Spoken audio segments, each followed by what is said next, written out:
はいどうも、実行の時志亮太です。今日は SPG ストリクスについてお話ししていきたいと思います。それで今回の動画は3つのことをやっていきたいなと思うんですけど、まず SPG ストリクスの説明をして SPG ストリクスで試し切りをします。で最後に SPG ストリクスを格闘士で研いでみたいと思いまして、今回はこの3つを中心にやっていきたいと思います。ということで、まずは SPG ストリクスという鋼材の紹介からになるんですけど、まず実行で新商品で出す予定の SPG ストリクスの包丁を見ていただきたいと思います。はい、いかがでしょうか。めちゃくちゃかっこよく仕上がってると思います。でこちらの包丁は全切りの 210mm になりまして、何でも用の包丁ですね。肉、魚、野菜何でも切れる包丁になっています。でこちらの包丁はフレアという名前の包丁になります。でハンドルの方はカーボンファイバーを使った樹脂絵になっています。でこんな感じでオレンジをアクセントにあしらっています。で包丁の本体の方なんですけど、こちらの包丁は合わせの包丁になっていまして、芯材が SPG ストリクスになっています。で両サイドはニッケルダマスカスになっています。ということで今回はこちらの包丁に使われている SPG ストリクスについてまず説明していきたいと思います。それで SPG ストリクスは包丁好きな方なら聞いたことがあるかなと思うんですけど、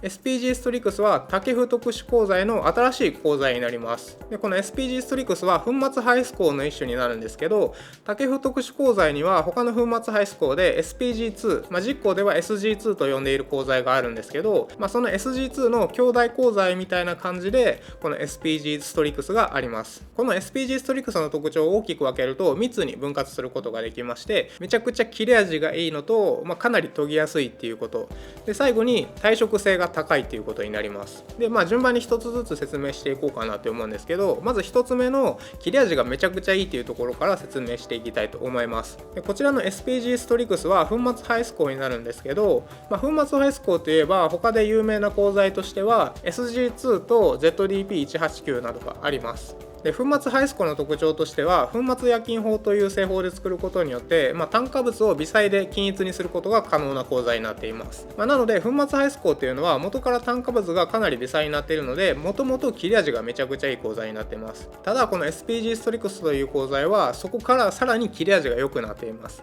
でそれがどういうことかっていうと、粉末ハイスコーといえどもやっぱり白紙とかの、炭素鋼系と比べると、やっぱり炭化物っていうのは、白紙とかよりちょっと大きくなっちゃうんですね。なのでそこを比較した時にやっぱり白紙とかの方が全然切れ味いいよねってなってたんですけど、こちらの SPG ストリクスは、さらに包丁用の鋼材としてチューニングされたので、普通の粉末ハイスコーと比べて、さらに炭化物を小さくすることが可能になりました。なのでこちらの SPG ストリクスという鋼材は白紙や青紙などの炭素鋼合金鋼と同じような切れ味を発揮することができます。それでこの SPG ストリクスは高度もめちゃくちゃ高くて、焼き入れ時の高度はなんと HRC が65程度になります。なので炭素鋼合金鋼、ステンレス鋼系の中でも、めちゃくちゃ高い方の HRC の高度になります。それで2つ目の研ぎやすさになるんですけど、ここでも先ほどお伝えした炭化物の小ささっていうのがポイントになってきます。で、包丁の切れ味を良くしたりとか、切れ味の持続性を上げようと思うと、通常だと炭化物って言われる、包丁の中に炭素を含んだ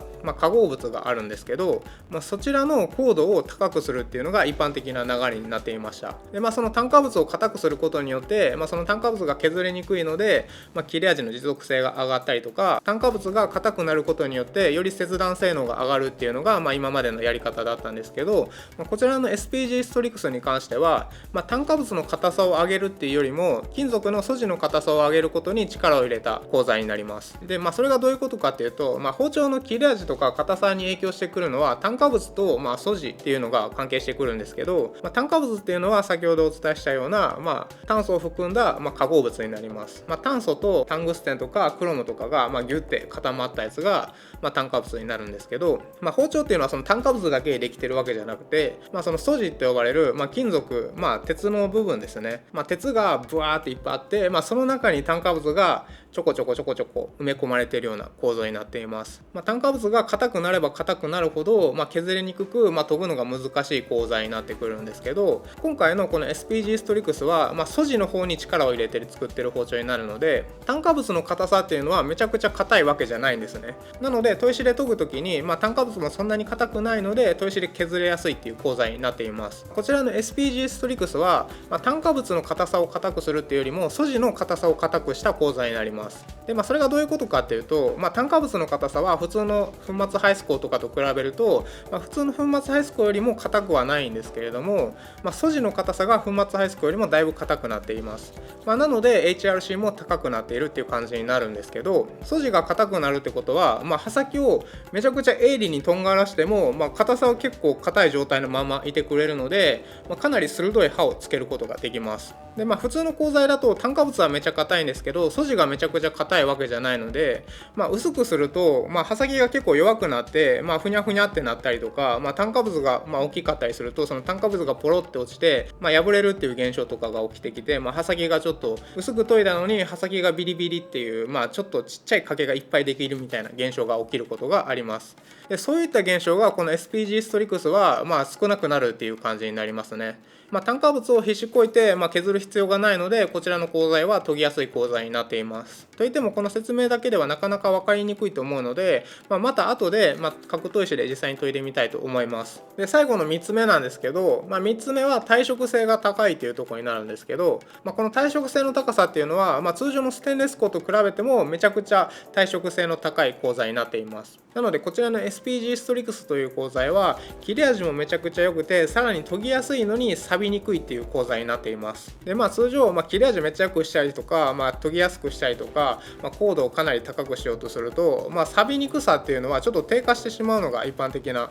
流れになるんですけど、含まれている化学成分を緻密な計算によって、考え抜いたことによって、その錆びにくさも切れ味も研ぎやすさも全部バランスよく両立した鋼材になっています。で、以上がこちらの SPG ストリクスの大きな特徴3つになります。ということでちょっと長くなってしまったんですけど、 SPG ストリクスについての解説が終わったので、今から試し切りしていきたいと思います。で、今回試し切りで何を切るかなんですけど、今回使う包丁がこちらの全切り包丁の 210mm になるので、せっかく全切り包丁なんで、いろんなものを切っていきたいと思います。で、何切るかっていうと、肉、魚、野菜、フルーツ、この4つ切っていこうかなと思うんですけど、順番はどうなるかわかんないんですけど、肉がローストビーフで、魚がマグロとタイで、野菜がレタスとアボカド、トマトで、フルーツがデコポンになります。で、その前にこちらの今の SPG ストリクスの包丁なんですけど、こちらの包丁ジッコーのセラミックの13000番で刃付けしたんですけど、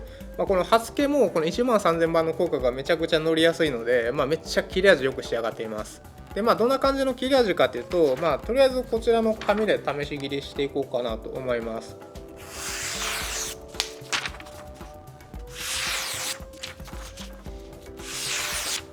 はい、こんな感じです。はい、でこれちょっと動画では伝わりにくいんですけど、めちゃくちゃスムーズに進むんですけど、さっくりしたような切れ味になっています。なので紙切ってても全然抵抗感感じることなく、めっちゃスーって進みますね。で、あと、もう一個僕が結構よく試し切りで使う、紙の筒あるじゃないですか。で、あれもめっちゃかかりよく、当てた瞬間パッと刃が入るような感じになっています。で、それもちょっと後で見ていただこうかなと思います。はい、じゃあまずはこちらの紙の筒から切ってみたいと思います。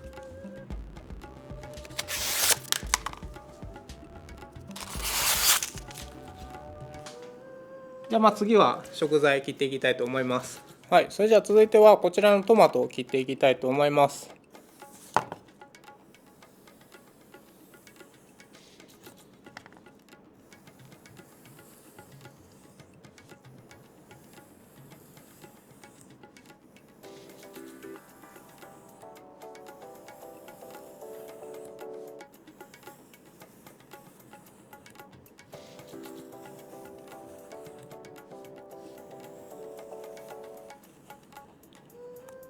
はい、ということでこんな感じでトマトもめっちゃ簡単に切ることができました。で、今回のやつ13000番で刃先も鋭利にしてみたので、めちゃくちゃトマトにも入りがよくスムーズに進みますね。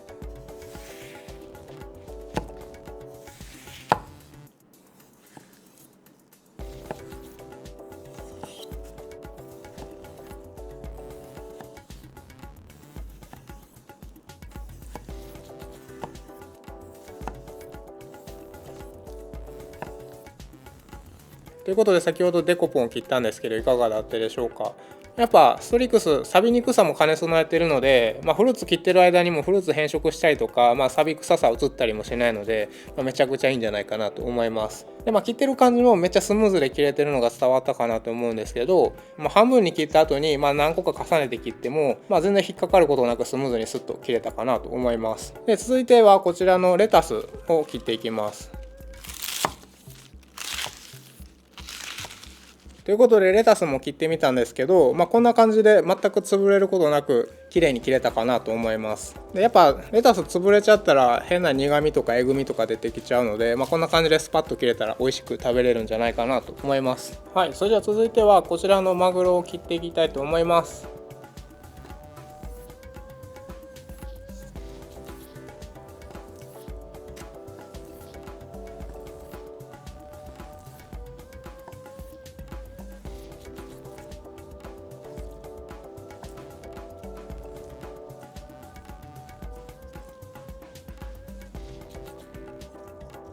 はい、ということでマグロはめちゃくちゃ余裕で切れましたね。もう切ってる感じもめっちゃ滑らかです。はい、ということで続いてはこちらのタイを切っていきたいと思います。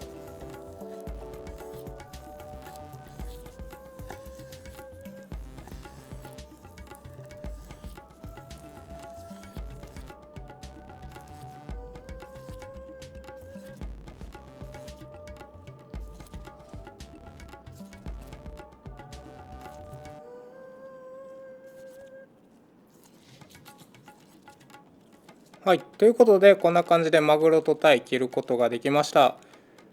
マグロもタイもいい感じに角が立って切ることができたんじゃないでしょうか。はい、それでは続いてはローストビーフ切っていきたいと思います。で今回ちょっと焼いてるの売ってなかったんで生のやつ買ってきて作りました。ということで今からこちら切っていきたいと思います。中はちょっとレアめっていうか結構レアに仕上がってると思います。なので肉なんで結構弾力あって切るのが難しいタイプの食材かなと思います。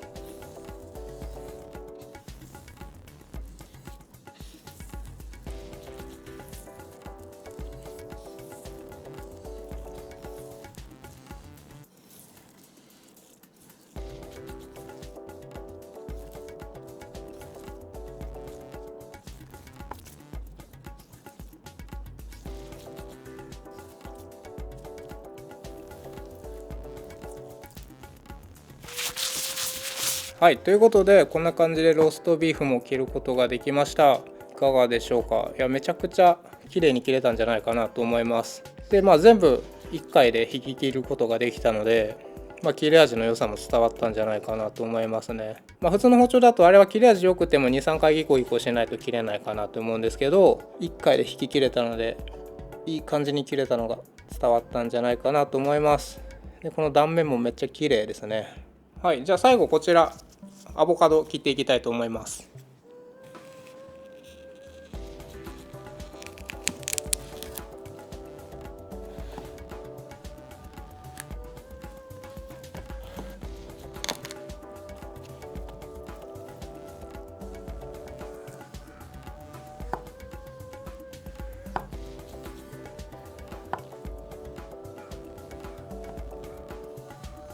はい、ということでアボカドも切れたんですけどいかがだったでしょうか。包丁の HRC 高度が高いのでアボカドの種もストレスなくキュッと入ったのが分かったんじゃないかなと思います。ということで、一連の食材全部切ってみたんですけど、本当にどれもかかりよくスムーズに滑らかに切れたのが伝わったんじゃないかなと思います。切れ味ももちろんいいんですけど、やっぱ錆びにくさが高いっていうのが、何切っててもこっちの包丁の心配をすることがないので、錆びてほしくないっていう方にはめちゃくちゃいい鋼材なんじゃないかなと思います。で今回結構いろいろ切ってみたんですけど、切れ味の持続性もかなり高いんじゃないかなと思いまして、最初から最後までかなり切れ味が高い状態でずっと切り続けれたんじゃないかなと思います。ということで以上が試し切りになったので、続いては研ぎに行きたいと思うんですけど、今はまだ切れてる状態なので、この包丁、ガンガン使ってって、ちょっと切れ味消耗してから研ぎをやりたいと思います。はい、ということで SPG ストリックスの包丁を1週間使ってみました。で使った感想としてはめちゃくちゃ使いやすかったです。切れ味ももちろんめっちゃいいんですけど、耐久性もかなりあるんじゃないかなって思ってて、1週間使ったらある程度切れ味落ちるかなって思ったんですけど、ほとんど落ちなかったです。で、今こちら使った包丁なんですけど、見た目はこんな感じでほとんど変化ないかなと思います。はい。やっぱり耐食性が高いので、ここら辺は見た目は変わらずに使い続けれるかなと思います。で、今の切れ味なんですけど、こちらのコピー用紙で試し切りすると、はい、こんな感じになります。なので1週間使ったぐらいだと、こんな感じで全然切れてるのがわかるかなと思います。ちなみにこの SPG ストリクスを使って料理する時に使っていたまな板なんですけど、まな板はヒノキの木材のまな板になります。なのでなるべく包丁に優しい材質を使っているので、そういう材質を使ったら1週間だとこのぐらいっていう感じになりますね。で、あんまり切れ味落ちなかったんですけど、今からこちらの SPG ストリクスの包丁を研いでいきたいと思います。はい、ということで今から研いでいきたいと思います。で、まずは旋盤からですね。はい、こっち側から使っていきたいと思います。で、今回研ぐのはこのうにょうにょがあるしのぎっぽいのがあるところから先のここからここの幅になります。で、まず、これ両刃の包丁なんで、両方研いでいこうかなって思うんですけど、ダマスカス模様のあるここのニッケル玉のとこから研いでいきたいと思います。で、こっちの表面研いである程度研げたら、こっちのストリックスが出ているこの部分をここら辺を削っていきたいと思います。で、こっちのニッケル玉の部分は、他のニッケル玉と同じぐらいだと思うので、正直ここ研ぐときはそんな変わらないかなって思うんですけど、ちょっとやってみたいと思います。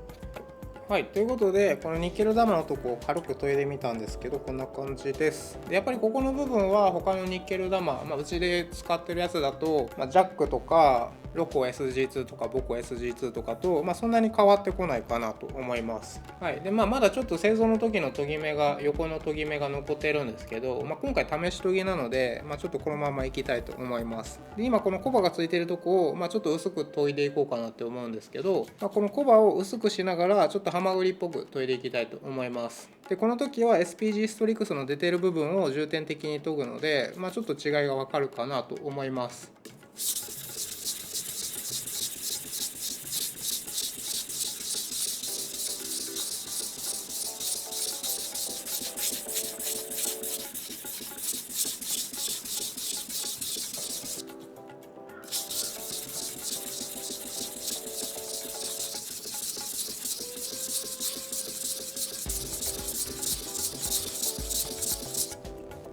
いや、なかなか削りやすいですね。これ旋盤で、普通の旋盤なんですけど、今ちょっと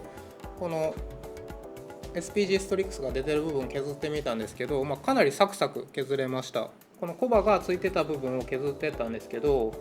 今の短時間で結構薄くなったのが分かるんじゃないかなと思います。で、今ここら辺研いだんですけど、ここら辺は結構もう一気にコバが少なくなったのが分かるかなと思います。切っ先の方、こっちの方はまだ研いでないので、こんな感じでちょっと大きめのコバが残ってるって感じですね。はい。いや、かなりいいんじゃないですか。この普通の砥石でこんだけサクサク削れるってことはめちゃくちゃ研ぎやすいと思いますね。それでは今からここのまだコバが残ってるとこを研いでみて、ちょっとビフォーアフター見てもらおうかなと思います。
はい、ということでこの切っ先付近ここら辺ちょっと研いでみたんですけどいかがでしょうか。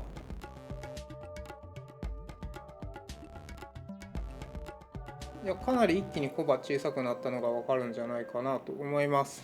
でこんだけサクッと削っただけでもこの旋盤でこんだけ削れるので、いやめちゃくちゃ削りやすいですね。はい、でこの旋盤で研いでる感じも、硬めのステンレスとか硬めの鋼、例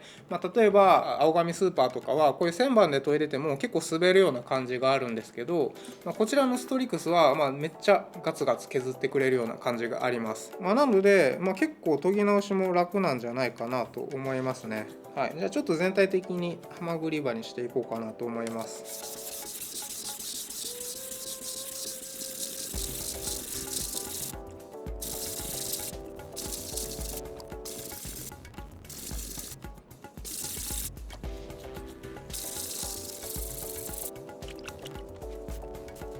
はい、ということでざっと簡単にハマグリ刃にしてみました。でコバもギリギリなくなるかなくならないかなくなるかぐらいまで削ってあげましたので、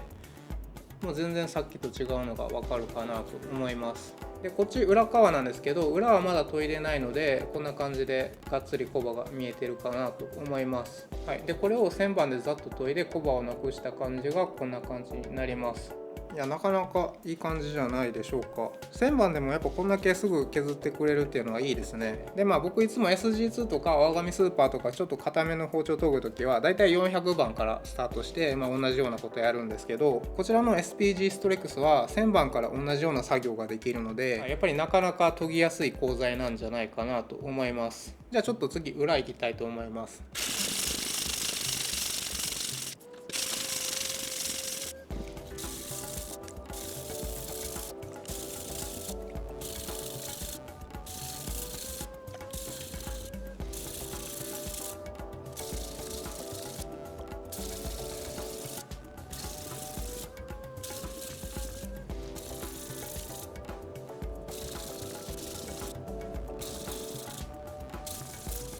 はい、ということで裏側もざっと研いでみました。ちょっとエクボとかがあって、この研ぎ目は結構残ってるんですけど、コバはほとんどなくせて、刃先もかなり薄くなったんじゃないかなと思います。先ほどまであったコバももうほとんどないですね。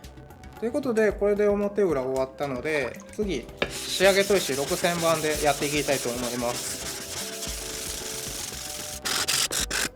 はい、じゃあ続いてはですね、こちらの6000番でやっていきます。で6000番なんですけど、ちょっと刃先の SPG ストリクスが出てる部分だけ重点的に研いでいきたいと思います。なのでこれが、滑る感じがあるかどうかっていうとこですね。はい、やっぱりこちらの6000番は研磨剤が細かくなる分、包丁の鋼材の硬さが硬くなると、結構滑る感じが分かりやすい砥石になってるので、そこがどんな感じで違うかが分かればいいかなと思います。それでは研いでいきます。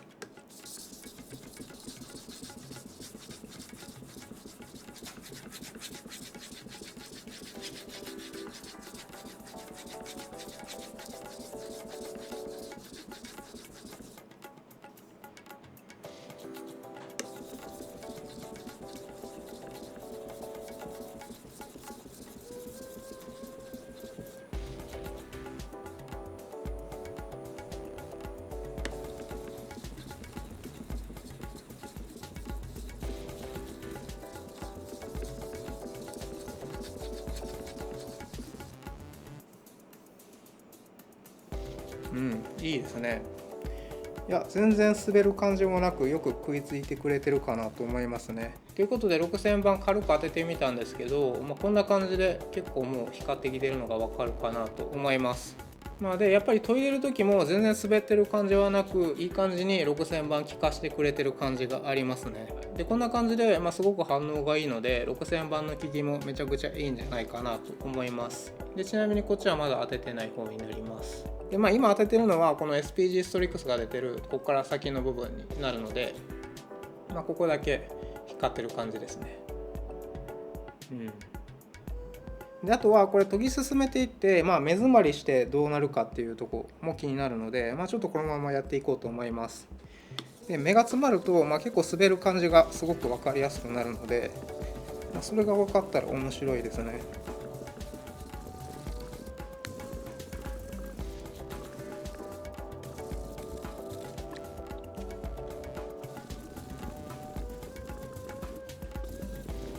はい、ということで6000番ざっと当ててみました。いかがでしょうか。いや、なかなかいい感じに6000番すぐ解けたんじゃないかなと思います。で、アップで見るとこんな感じですね。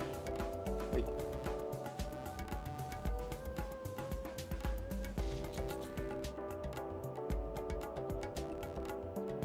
い、はい、で今の期間6000番で研ぎ続けたんですけど、全然途中で滑ってくることもなくずっと研ぎ続けることができましたね。なので、やっぱり削りやすいですし、そんなに目詰まりもしやすいってわけじゃないんじゃないかなと思います。でやっぱ普通のステンレスとかだと、こういうの研いでたらもうこの砥石の目に詰まって結構滑るようになっちゃうので、そこら辺を考えてもこのストリックスはかなり研ぎやすいかなと思いますね。包丁を研ぎながら使う方は、めちゃくちゃ扱いやすい鋼材なんじゃないかなと思います。じゃあちょっと次は裏側研いでいきます。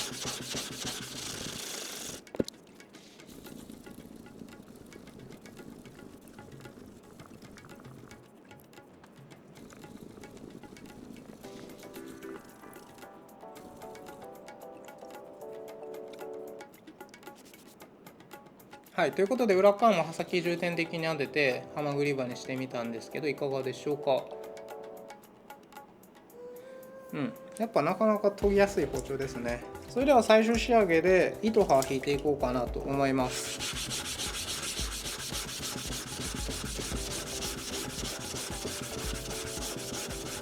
で今回はこのまま6000番で仕上げていきます。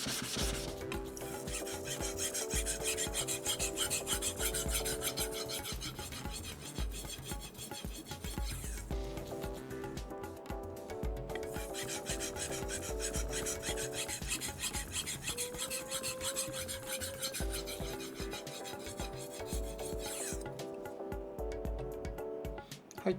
今ので全体的にしっかり出たので、次裏面いきたいと思います。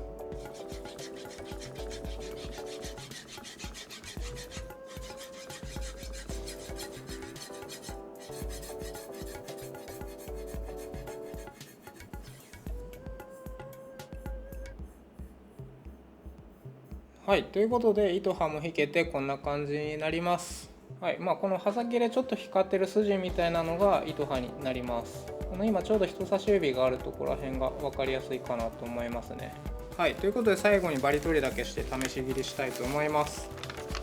はい、それではこちらのコピー用紙切っていきます。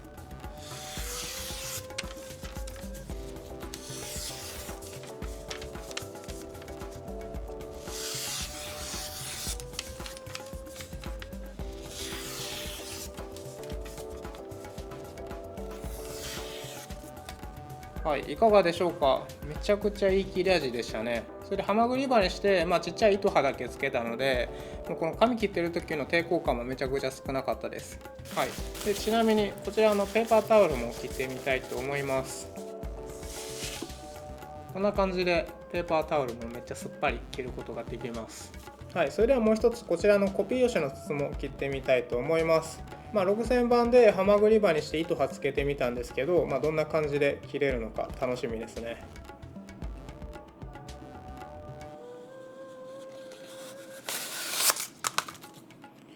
はい、切れました。はい、こんな感じでコピー用紙の筒も切ることができました。で、こんな感じでハマグリ刃にしても刃先の角度をなるべく鋭角気味なハマグリ刃で、糸刃とかで留めていただけたら、こんな感じのコピー用紙は簡単に切ることができます。でしかも今回は6000番で仕上げたんですけど、こんな感じでスパッと切ることができるので、仕上げ砥石って呼ばれるとこから上だったら、全然余裕で切れるんじゃないかなと思います。で特に今回のこちらの SPG ストリクスは、工番手が効きやすい包丁になっていますので、こちらを研ぐときは、6000番以上の砥石で仕上げるのがいいんじゃないかなと思います。でこんだけ研ぎやすいので、おそらく天然砥石の効きもかなりいいかなと思いますので、またそちらは別の動画で撮りたいと思いますので、ぜひ楽しみにしておいてください。はい、ということでこちらの SPG ストリクスの包丁を、実際に研いでみたんですけど、いかがだったでしょうか。普通の1000番の砥石でも、全然サクサク削れたので、かなり研ぎやすいのが伝わったんじゃないかなと思います。で工番手の6000番とかも、かなり効きが早かったですし、目詰まりとかすることもなくて、ずっと研ぎ続けることができたので、そういう意味でもめちゃくちゃ研ぎやすいんじゃないかなと思います。で今回は SPG ストリクスの部分を重点的に研ぎたかったので、ハマグリ刃に研いでみたんですけど、フラットに近近いベタ研ぎで研ぐ時とかも、硬い鋼材とかと比べたら、割と研ぎやすいんじゃないかなと思います。ただそういうベタ研ぎで研ぐ時は、研ぐ大部分がニッケル玉のとこになってくるので、そういう意味では他のニッケル玉使った鋼材と、めちゃくちゃ大きさがあるってわけではないんですけど、やっぱり刃先の、芯材の SPG ストリクスのとこが削れやすいので、そこでちょっと差が出てくるかなと思います。でこの SPG ストリクスは研ぎやすくて切れ味もかなりよくしやすい鋼材かなって思うので、本当に鋼に近いような鋼材なのかなと思います。それでいて錆びにくいっていうことがあるので、めちゃくちゃ使いやすい鋼材なんじゃないかなと思います。ということで今回は SPG ストリクスの紹介、試し切り、研ぎっていう感じの盛りだくさんの動画になったんですけど、いかがだったでしょうか。こちらの SPG ストリクス、新しい鋼材なんですけど、めちゃくちゃいい鋼材だと思うので、興味がある方はぜひご購入検討していただけると嬉しいです。ということで今回も最後までご視聴いただきありがとうございました。今回の動画が少しでもいいと思った方はグッドボタンとチャンネル登録よろしくお願いします。それではまた次回の動画でお会いしましょう。バイバイ。